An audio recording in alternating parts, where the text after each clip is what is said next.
Hey, get the fuck out of here.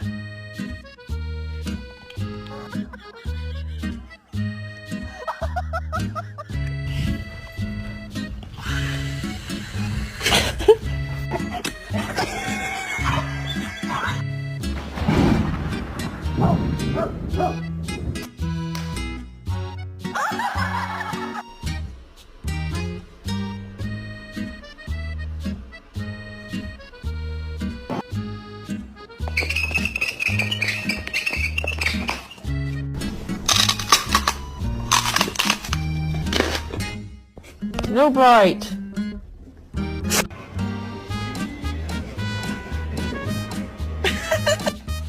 I'm trying these new chips and they're okay, I guess.